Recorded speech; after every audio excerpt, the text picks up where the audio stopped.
You can see here I have the color copy of my portrait here, my printed out portrait, and I'm going to go ahead and start sectioning it off. So I just set up the painter's tape like this.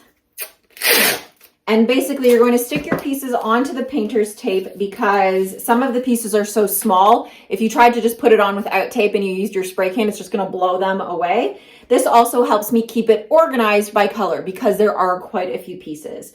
So typically when I'm looking at it, I'll start with things like the skin tones. So the groom in this case, he has a slightly darker skin tone than the bride. So I'm going to put all of his skin tone pieces in one section, trying to keep them as organized as possible so that when I'm going to put it back together, it's not going to be a complete mess. If you wanted to at this stage, you could do something like mark the backs of each piece so you know where they go. But for me personally, I find the numbering systems a bit more confusing than helpful. So that's why I typically do it this way. So now I've gone through, I've pulled out all of the skin tone sections from the groom. So what I do now is I'm just going to fold over one small section of the tape and I'm going to write down what color that will be on the edge.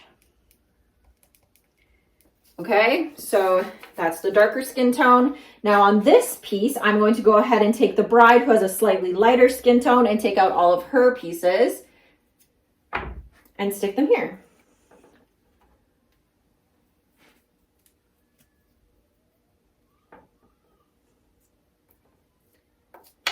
Okay. So you'll notice here I am taking some larger sections of her dress, and that's because there is a see-through lace portion at the top of her dress. So I'm going to do a base coat of the skin color, and then I'm going to add in some hand-painted details for that lace later on, and I'll show you how I do that as well.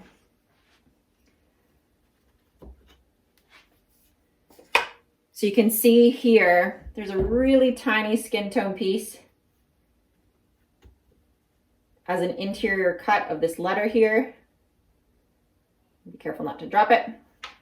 So you can see that's super, super tiny, less than half a centimeter big. So that's why you want to use this tape, because when you're using your spray can, if you tried to spray that, it'll just go flying.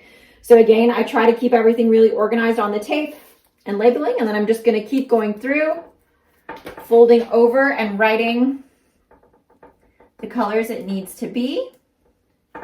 So these ones here are the skin tones. I can probably use this one board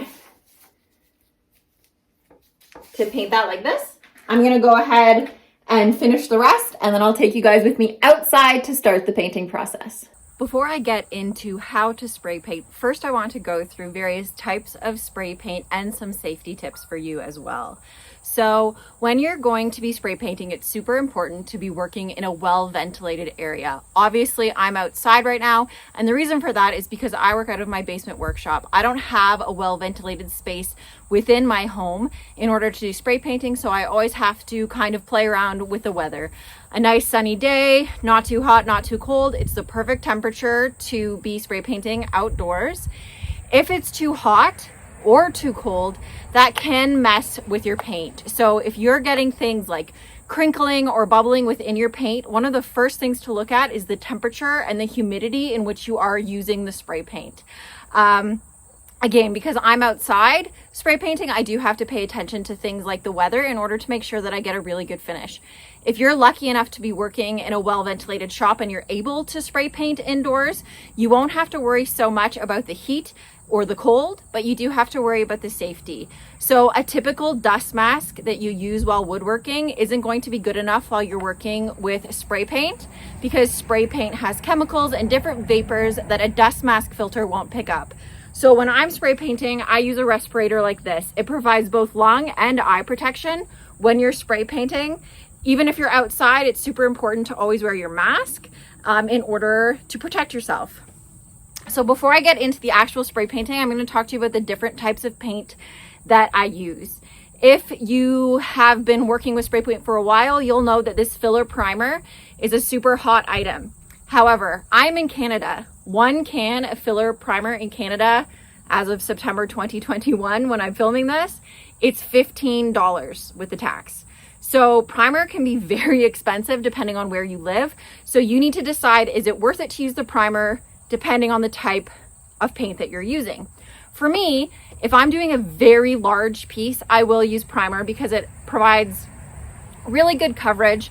It dries really quick, so you're able to paint a little bit faster. But when I'm using smaller pieces, if I don't need to paint it all in one day, if I have time to let it fully cure before I do a second coat, I will use just paint because it's a paint primer combination. I'll spray my first coat, let it dry for the full 48 hours that it needs to cure, sand it, and then do my second coat. A can of this spray paint, which is the color paint that I plan to use on the item, is only about $8. So that's why it's important to know when to use the primer and when to use the paint, and it really becomes more of a personal preference as you continue to work. For certain colors, I will choose the Rust-Oleum brand of spray paint. Again, this is a paint primer combination. You can still use primer underneath it, but it's not necessary if you don't need it to dry fast. The main purpose of the primer is to give you a really solid base in order to sand it so you can do your second coat. If you don't need it to dry super fast because primer dries faster than paint, you don't necessarily have to use it, but you can. So I am going to go ahead and get started painting the colors. So let's do this. The first step to a good paint finish is making sure that you shake your can. Shaking the can mixes the paint, and it also ensures that you get a consistent color. If you don't shake the can, you can get watery paint or very inconsistent results, so it's a very important step. When I start spray painting, I focus covering the edges, ensuring that I get a really good coat, whether you're using paint or primer for this step. Starting with the edges, making sure they get good coverage is the very first step. Then I will go through making sure that I get a solid first coat on the top, keeping in mind that this is not going to be perfect. Typically, when you're painting MDF or wood or whatever your material is, you will have to do multiple coats in order to get a consistent and smooth finish. The first coat is making sure you get full coverage so that you're able to sand it smooth and have it prepped and ready for your second coat. So you can see here, this is just one very light coat of paint, and you can see there's a lot of imperfections. The reason for that is because when you're using MDF, it is a super dusty material and it will raise the grain when you add any type of liquid. So I'm going to let this dry. I'm going to sand that smooth with about 320 grit sandpaper, and then I'm going to do the second and final coat. And again, if you wanted to use primer for your first coat, that's absolutely up to you. It works the same, but it dries faster. So if I were planning on painting this entire thing in one day, I would use primer because then it would dry within an hour or so. I could sand it and do the second coat, but I'm a busy mom, so I never have time to prime and paint in the same day. So I just use paint because I like to save money. As you saw earlier, when I'm painting separate colors, I section them off so that I am able to paint them effectively. This is where the tape trick comes in handy. I've written down what color each board needs to be, and sometimes I'll use bigger boards if I have to use multiple colors, but on smaller pieces. Again, you're just ensuring that you're getting a really nice first coat so that you're able to sand it smooth in order to get a solid second coat. Now that I am moving on to the lettering, I do it a little bit differently. You can see here for the letters, I actually have them set up high on the lids of empty spray cans to give them a bit of height so that I'm able to really get into those narrow nooks and crannies. For the smaller pieces, I still have them on tape so they don't blow away, but the bigger pieces, you want to have them higher up so that you're able to get into those smaller areas. Note here though, regardless of how good you are at spray painting, it can be really hard to get into the smaller sections. So what I do is do my first coat really light, make sure I'm focusing on the edges to try to get as much coverage as I can, very, very light on the top if it's needed after doing the edges. I'm gonna let it fully dry, sand it, and then I will likely go in with a paintbrush just to get into those really small spots that I couldn't get with like a normal white acrylic paint before I go ahead and do the second coat. So for the first coat, elevate it, focus on the edges, and try to get as much coverage as you can without flooding it and causing drips on your pieces. You might be sick of watching me shake paint cans, but it's a super important step, so I didn't want to edit it out. If you want to get a consistent and smooth paint finish, you need to ensure your paint is mixed. So once you've shaken your can, you can go ahead and start by spraying on the edges. This style of aerosol can has a very aggressive spray, so I ensure that I stand pretty far back in order to get that really smooth coverage without a ton of drips. You want to keep shaking the can as you paint to ensure, as I said, you get a very consistent and smooth color. I also find with these Rust-Oleum cans, the paint is a bit more fluid or watery, so you really have to continually shake it to get a consistent finish.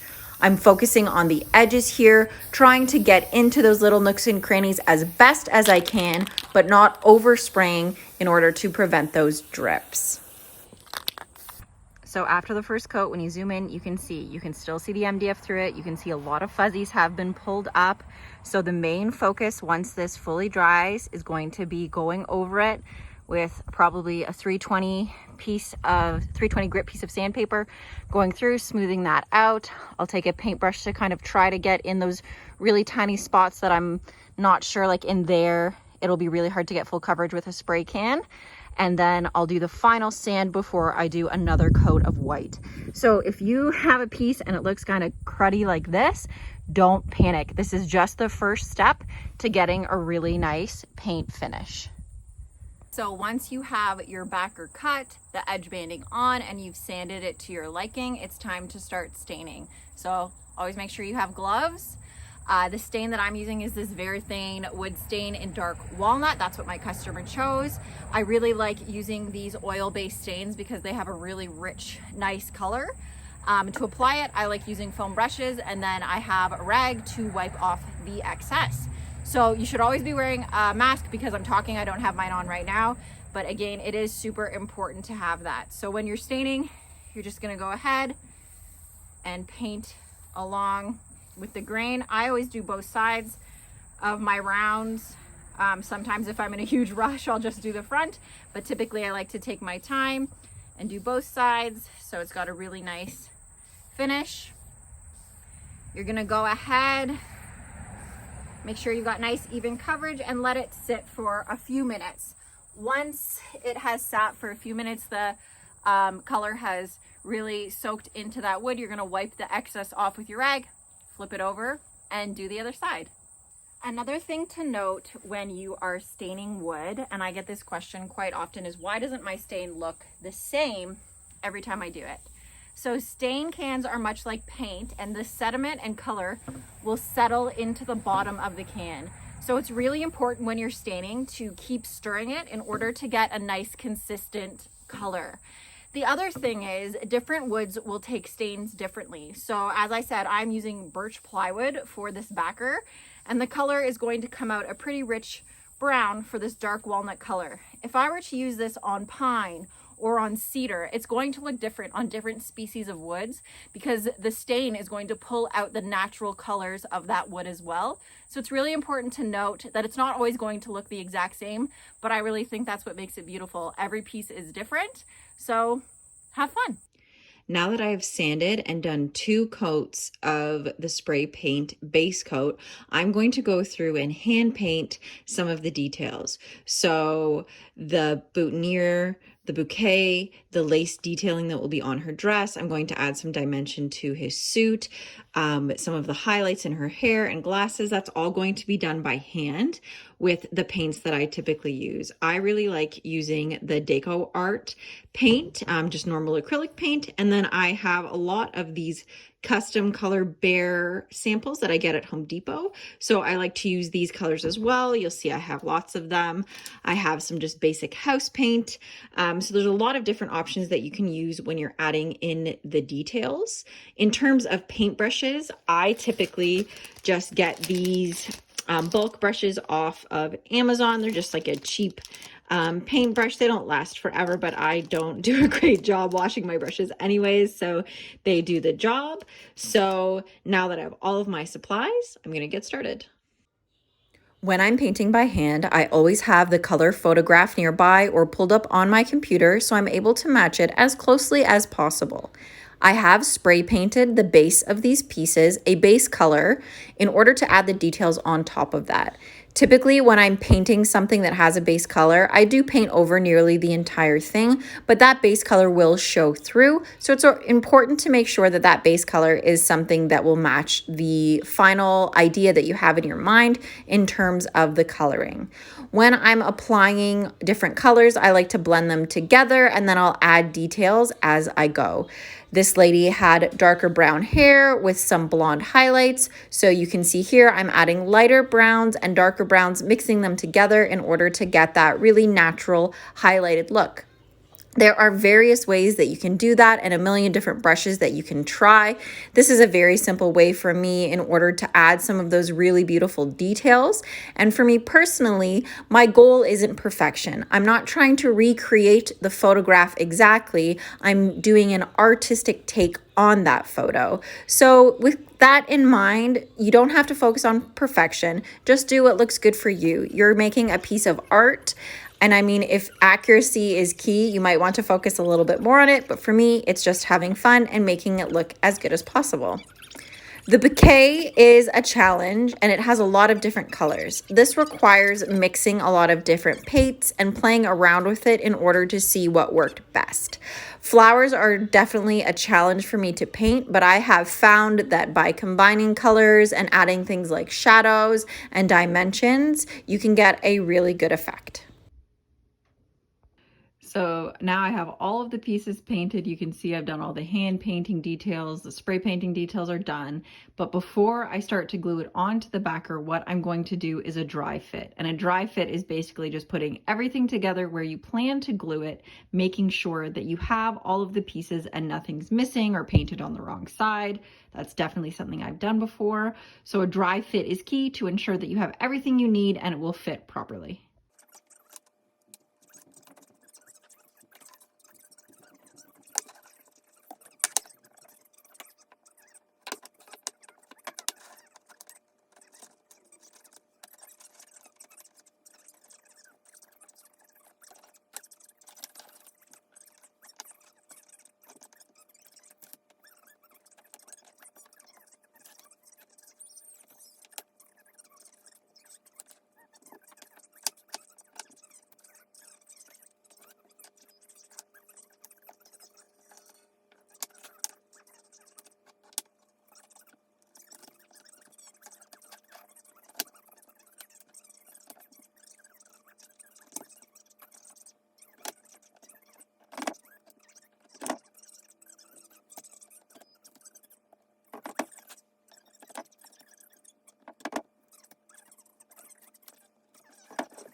When you are doing your dry fit, you might run into a few issues. The first being pieces not slotting together properly.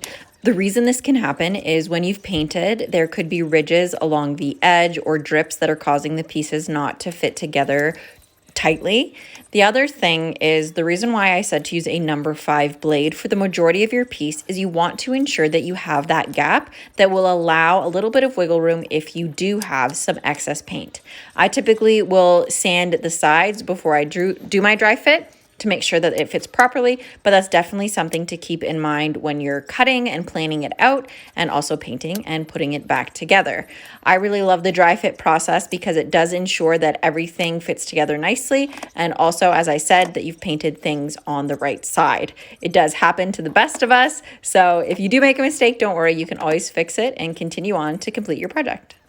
Once I have the dry fit done, now the only thing left to do is glue your pieces into place. So typically when the dry fit's done, if everything looks perfectly aligned, what I'm going to do is start gluing. When I glue pieces like this, I use a combination of 2 glues because there's a lot of big pieces. Although it's not heavy, combined, it can be a really heavy portion.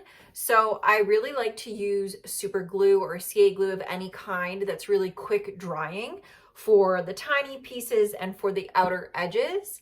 For the middle portions though, I like to use a wood glue that will have a stronger hold than the super glue. So for just the lettering, I would use just the super glue. But then for any piece that was large enough, I'll add wood glue as well as a spot of super glue to act as the clamp when the wood glue is drying. I'll take a quick video of me gluing the pieces on, but one of the things I want to note is that glue squeeze out can be one of the main issues when you're at the final stages of your project. So what that means is when you put the glue on the back of your piece and then you put it on your board and you're pushing it down, glue can come out the edges. So what I recommend doing is, first of all, use your glue sparingly. You don't need a ton since the individual pieces don't weigh a lot. They don't need a ton of glue on them. Always have a wet cloth handy when you're doing your glue up so that you can clean up any squeeze out if it does happen. And the other thing is to have a scrap board or scrap piece of paper you can have beside you. So when you put the glue on the back of the piece, you can lightly press that piece against the scrap or piece of paper to prevent the squeeze out. So a little bit of glue will transfer to the board, and then when you put it onto your backer, that glue squeeze out won't happen. Another note is your backer should be fully sealed before you glue on it. So I use a water-based sealer to seal the backers, and that will also help if you have any glue squeeze out to really be able to clean it up fairly quickly because it's already sealed. Okay, so now that we've gone through those tips and tricks, it's time to start gluing. So when I am going to glue it up, like I said, I make sure that everything is in the position where I want it to be. I'll worry about the words later on. I'm just going to focus on gluing the main portion. So I will start basically on one side and then work my way through, making sure everything is puzzling together snugly. I don't want to start gluing from opposite sides or anything like that, because if anything shifts, you just want to make sure that everything is going to puzzle back in exactly the way that you want. So I'm going to start on the outer edge here. Like I said, I'm going to take a little bit of wood glue. I'm going to put it down the center, and then I will use the super glue just sparingly, and the super glue will act as a clamp while the wood glue dries. If you're concerned that that glue might seep out, so what you would do is press it lightly, like I said, against a scrap board. So you can see the glue has spread out as much as it will. There won't be any squeeze out when I put it on my board like this. So once you have the first piece set and glued, it's fairly simple to go through the rest, puzzling everything in, making sure that it goes together nicely. So I hold it in place for about 10 to 30 seconds while that glue dries so that it's not shifting while I'm trying to glue everything else. But in terms of gluing it up, it might seem really complicated because it's a puzzle, but once you have that first piece in, it goes together fairly simply. With the glue up being the last step of the process, you want to ensure that you're being really careful in order to ensure that your paint finish doesn't get messed up by stray glue. So as I said, you want to make sure you have that wet cloth nearby, and also be very careful that there's no glue dripping off of your pieces as you are assembling them. In terms of sealing your work, as I mentioned, you'll want to seal the backer before you glue. With paint, especially when you're using a combination of paint, you run the risk of causing issues with the finish if you try to seal the pieces once it is all assembled. I sprayed a light water-based sealer on each of the individual pieces before I glued them, giving me a really nice, consistent finish. One last look before I pack it up and ship it off to New Jersey.